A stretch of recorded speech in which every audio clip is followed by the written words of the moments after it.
Alright, scholars, thank you so much for... Oh, God, that sounded expensive. Oh, man, please just be a hungry raccoon, or maybe Bianca Belair slipped in some baby oil.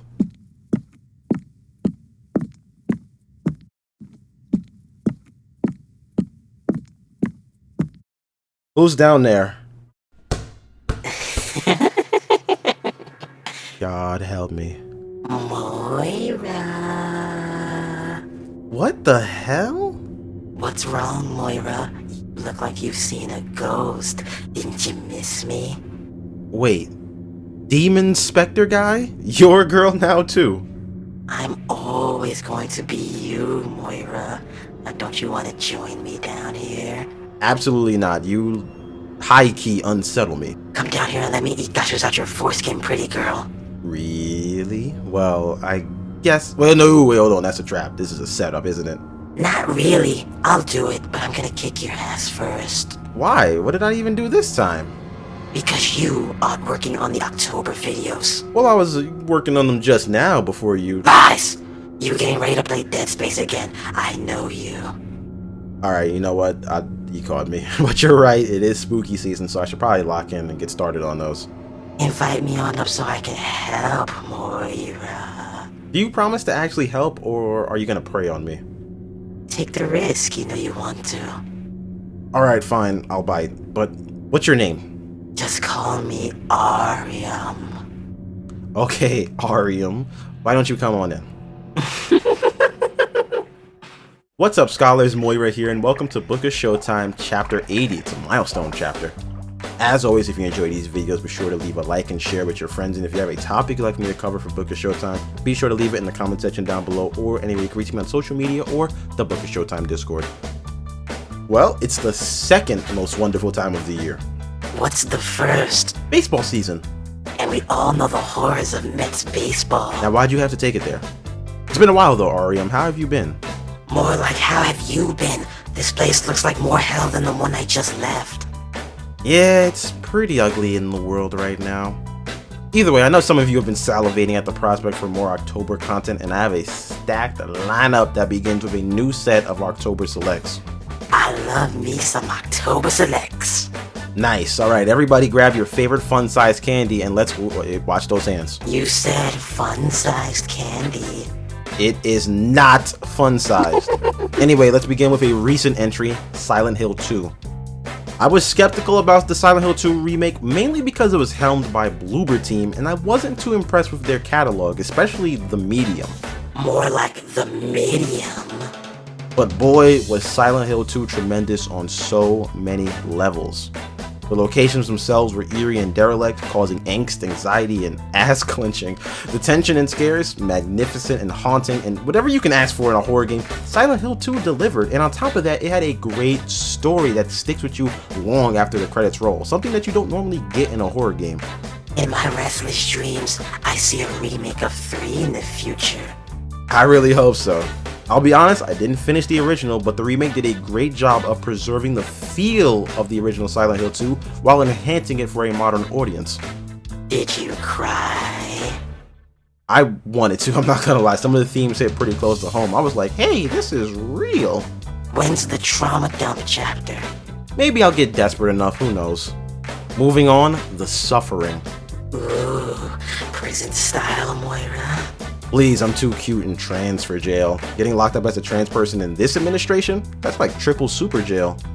The Suffering, though, I was not suffering during this playthrough. This is a great PlayStation 2 ever game, back when the devs weren't afraid to make the game they wanted to make. The Suffering sees players take control of death row inmate Torque as he fights for survival after a supernatural earthquake hits the island the prison is on. That's just such a crazy thing, right? A supernatural earthquake. The Suffering boasts a healthy amount of scares, not too many, nothing cheap, and I appreciate that in a horror game. As for the actual gameplay itself, it's just good old-fashioned PS2 action horror. What more can you want?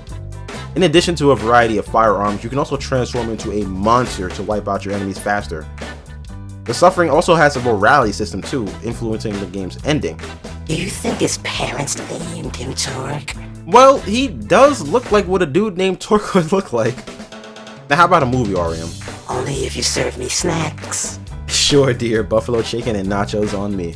The film in question, Nosferatu. Ooh, such a naughty horror movie. True, but perversions aside, this was a tremendous movie on a technical level, combined with amazing acting and a haunting tale. I found myself geared in on Nosferatu. It's almost sickening and heart-stopping to watch at times, just like The Lighthouse, one of Robert Eggers' previous films.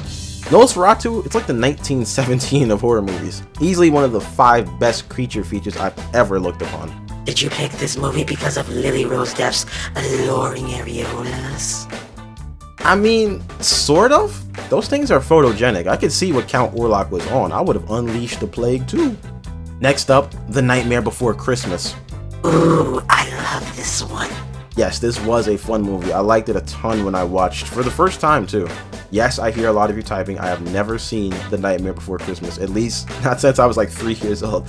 But I always loved the aesthetics and characters a ton. I figured it's finally time to watch it in full. Wow, you get lamer every day, Moira. Rude. Anyway, this Halloween musical can also double as a Christmas movie if we were to do the Christmas selects. But you're Muslim. Shouldn't you be doing the Ramadan selects? I promised that video would get me cancelled and then killed. I already raised some eyebrows with the 9/11 chapter. Yes, that's why I cut your power. You needed to be stopped.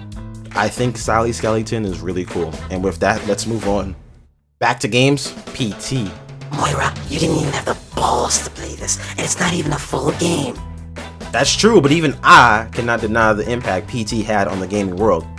PT, meaning playable teaser, was a short demo giving players a taste of what the Hideo Kojima and Guillermo del Toro-led Silent Hills game would have offered. The game takes place in just one location, this eerie suburban corridor, and it has players desperately trying to escape a loop, all while avoiding Lisa. Note to the viewers, if someone named Lisa is chasing you, you're in a horror game. I hope Lisa Trevor made it out of Raccoon okay. She seemed like she was a nice girl. PT would become infamous after the game was cancelled due to the falling out between Konami and Kojima. The demo would eventually be delisted and even removed from players' accounts.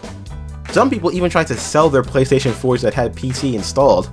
This wouldn't stop developers from trying to recreate the magic, as games like The Park, Layers of Fear, Visage, and the cancelled Allison Road were directly influenced by the captivating and mysterious PT. Thankfully, it's delisted, so no one can make me play it. Oh, I'll find a way, you pussy. Good luck with that. Now let's continue on to a released game, House of Ashes. Now this is your run-of-the-mill supermassive game. You're either going to like it or not like it, and I liked it on the premise alone. Taking place in around 2005 during the Iraq War, players will take control of both US and Iraq soldiers as a skirmish takes them underground where creatures are looking to feed, and now it's time to decide if you want to team up with the very enemy you were sent to kill for a chance to see the sunlight again. House of Ashes isn't really anything special, I won't lie, but I was dialed in. I finished it in one setting, and I kind of wish we had more mil-sim horror games. There's not enough. The skill-based matchmaking in COD is pretty scary. Yeah, that's why I'm glad I don't actually have to buy the game anymore with Game Pass, and I won't be buying COD for a while if Battlefield 6 is as advertised. How about one more game, REM? Alan Wake's American Nightmare. This is a darling of a game. I really enjoyed the gameplay loop, the story wasn't too bad, and Fight Till Dawn was a really fun mode. American Nightmare takes place during Alan Wake's 10-year fight in the Dark Place. You face off against Mr. Scratch in a time loop, and while there's only 3 locations, the narrative changes every time you complete a loop, which really ties into Alan Wake 2. So now the game is even more important as opposed to just this holdover spin-off game. More like Alan Woke. So many women in this game. Hey, that go woke, go broke thing might be true, because Alan Wake, I think it still hasn't turned a profit, but you know what? It's getting there, and I'll buy it again eventually. I need a physical copy. That game is so good. Moira, do you have any cranberry juice? Here, have some of my tea. It's good for your sinuses. American Nightmare, though, wow. Really, dude? Right on the microphone? Sorry.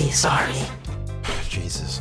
Anyway, American Nightmare, while not a true sequel, it still has tremendous sequel factor, adding in a bunch of new weapons, new enemies, and a bonus mode, and it was an arcade title. The game has great replay value, and it can be found really cheap. I just wish it also got a remaster, because there's a lot of gamers that never had a chance to play this. Finally, to wrap up this chapter, Sinners. Ooh, this was a freaky movie too. Yeah, horror stuff gives me total wood to begin with. I was easily on brick mode in the theater during the provocative scenes. Really? In public? Yeah, for once I was actually the hardest person in the room. I love the way this film is structured. The opening act makes it feel like a heist movie, and my favorite thing about heist movies? The preparation, getting everything together. Sinners had a magnificent blend of dialogue, action, horror, history, and comedy. Do you want to recreate one of the scenes, Moira? Which scene, Ariam? Say, No! Okay, maybe later though. I've actually been single a long time. You have no resolve. Oh, come on, be fair. Sinners, it's the best film I've seen this year, and maybe the best horror movie I've ever seen too, especially as a black woman. The pacing is superb, as no part of this movie drags, every scene is important, it has weight, it's just a perfect film and a must-watch for October. Alright scholars, thank you so much for watching this video. I'm really excited to be doing October content. Let me know which of these games or movies you've seen. Inshallah, I'll see you in the next chapter. Seriously, Moira, let me drool in you. Stop being nasty, you're a weirdo. Don't be a prude. Nah, no means no. Go on about your business, you predator. Oh.